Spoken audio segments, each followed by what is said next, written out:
प्यारे बच्चों, कक्षा 12 के हिंदी विषय में आज इस वीडियो में आप पंचलाइट कहानी की विशेषताओं का अध्ययन, कथानक, पात्र और चरित्रण, कथोपकथन, वातावरण, भाषा शैली तथा उद्देश्य से करेंगे।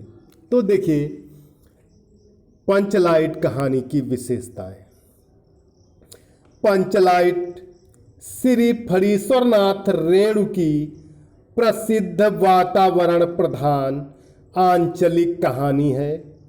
इसमें बिहार के ग्रामांचल का जीता जागता चित्र प्रस्तुत किया गया है और गांव की दलबंदी, संकीर्णता तथा सामाजिक रूढ़ियों के खोखलेपन को उधेड़ने का प्रयास किया गया है। संक्षेप में कहानी की निम्नलिखित विशेषताएं हैं। नंबर 1, कथानक।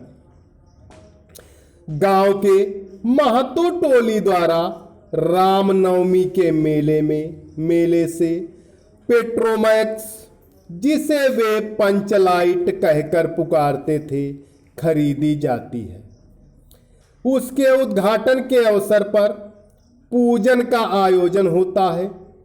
संध्या समय कीर्तन मंडली आती है, औरतें इकट्ठा होती हैं, किंतु ऐन मौके पर यह मालूम होता है कि महतो टोली में पंचलाइट जलाने का जानकार कोई नहीं है। गांव के दूसरे टोली वाले ताना कसते हैं, अतः वे उनकी सहायता लेकर उनकी कृतज्ञता के बोझ को ढोना उचित नहीं समझते हैं। गांव की एक लड़की मुनरी, जिसके प्रेमी गोधन को सिनेमा के गीत गाने के अपराध में जाति बहिष्कृत कर दिया गया है, बतलाती है कि गोधन पेट्रोमैक्स जलाना जानता है।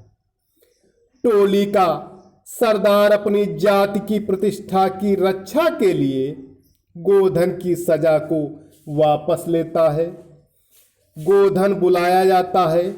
वह बिना स्प्रिट के ही गरी के तेल द्वारा पेट्रोमैक्स जलाकर अपनी दक्षता सिद्ध कर सब पर प्रभाव जमा लेता है और सभी उसे आदर की दृष्टि से देखने लगते हैं। कहानी का कथानक सामाजिक पृष्ठभूमि से उकेरा गया है, जो कल्पित होते हुए भी यथार्थ के पारस्परिक ईर्ष्या द्वेष की भावना का बड़ा ही मनोवैज्ञानिक सजीव चित्र प्रस्तुत किया गया है। नंबर 2, पात्र और चरित्रण। कहानी में व्यक्ति चरित्र की अपेक्षा वर्ग चरित्र की प्रधानता है। सरदार, दीवान, गुलरी, फुटंगी तथा प्राचीन रूढ़ियों से ग्रस्त ग्रामीणों का प्रतिनिधित्व करते हैं। वे स्वच्छंद आचरण के विरोधी हैं, कल पुर्जे वाली चीज की पूजा करने के अंधविश्वास के समर्थक हैं। मुनरी और गोधन के चरित्र गांव के दूसरे वर्ग का प्रतिनिधित्व करते हैं, जो प्रगतिशील विचारों वाले हैं। गोधन स्वतंत्र विचारों वाला युवक है। उसका अपराध इतना ही है कि वह सिनेमा के गीत गाता है। वह मुनरी से प्रेम करता है और इसीलिए जाति बहिष्कार के दंड को सहन करता है।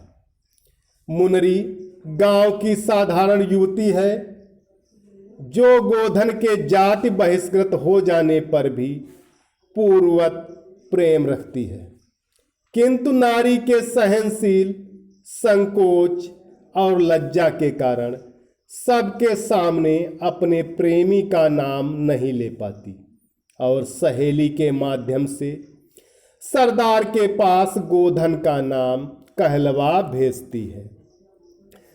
कहानी में पात्रों की संख्या कोई विशेष अधिक नहीं है।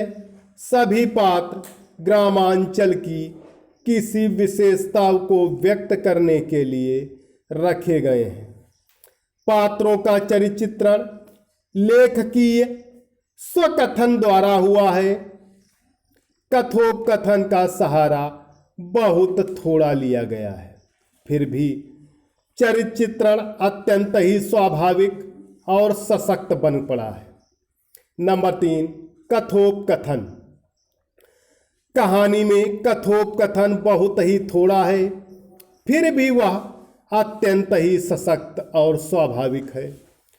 संवादों में कृत्रिमता नहीं है, संवादों में व्यंग और विनोद की बहुलता है। नंबर 4, वातावरण। कहानी में वातावरण की ही प्रधानता है। ग्रामांचल का सजीव चित्र कहानी को पढ़ते समय पाठकों के समक्ष आ जाता है। देश काल और परिस्थितियों का चित्रण प्रस्तुत करने में कहानीकार को विशेष सफलता प्राप्त हुई है। ग्रामीण अंधविश्वास, रूढ़ियों, संकीर्णताओं आदि का बड़ा ही प्रभावशाली वर्णन कहानी में किया गया है। नंबर 5, भाषा शैली। कहानी की भाषा सरल है, जिसमें ग्रामांचलों के शब्दों का प्रयोग हुआ है, जो कहानी की अशिक्षा और उसके अज्ञान का परिचायक है। कल कब्जा, पुण्याह, अलबत्ता, नेम टेम, चौका पीढ़ी आदि आंचलिक शब्दों के प्रयोग से ग्रामीण चित्तमयता सजीव हो उठी है। कहानी में उर्दू के शब्दों का भी, जैसे शोरगुल, दिमाग, मायूसी, काबिल, बेवजह आदि शब्दों का प्रयोग हुआ है। मुहावरों के प्रयोग से भाषा सशक्त और प्रभावशाली हो गई है। कहानी की शैली व्यंग और विनोदपूर्ण है। कहानी वर्णनात्मक शैली में लिखी गई है। गोधन शब्द को व्यक्त करने के लिए मुनरी द्वारा चिगो चिद चिन्ह शब्दों के प्रयोग की आंचलिक शैली उल्लेखनीय है, जिसके प्रत्येक शब्द ची निकाल कर गोधन का बोध होता है। उद्देश्य। नंबर 6, उद्देश्य। कहानी का उद्देश्य ग्रामीण समाज की अशिक्षा, अज्ञानता, अंधविश्वास, रूढ़िग्रस्तता आदि का चित्र पाठकों के समक्ष प्रस्तुत करना है। कहानीकार ने ग्रामांचल के खोखले अंधविश्वासों और रूढ़ियों की बखिया उधेड़कर पाठकों के समक्ष रख दिया है। तो प्यारे बच्चों, आज इस वीडियो में इतना ही। सभी विद्यार्थी पंचलाइट कहानी की विशेषताएं फेयर कॉपी पर लिखें तथा होमवर्क वाली ग्रुप पर अवश्य लिखकर दिखाएं और इसको याद भी करें, क्योंकि बोर्ड परीक्षा की दृष्टि से बहुत ही महत्वपूर्ण है। एक वीडियो मैंने पीछे भेजा था, पंचलाइट कहानी का सारांश और पंचलाइट कहानी की विशेषताएं। ये दोनों ही बोर्ड परीक्षा की दृष्टि से बहुत ही महत्वपूर्ण है। धन्यवाद।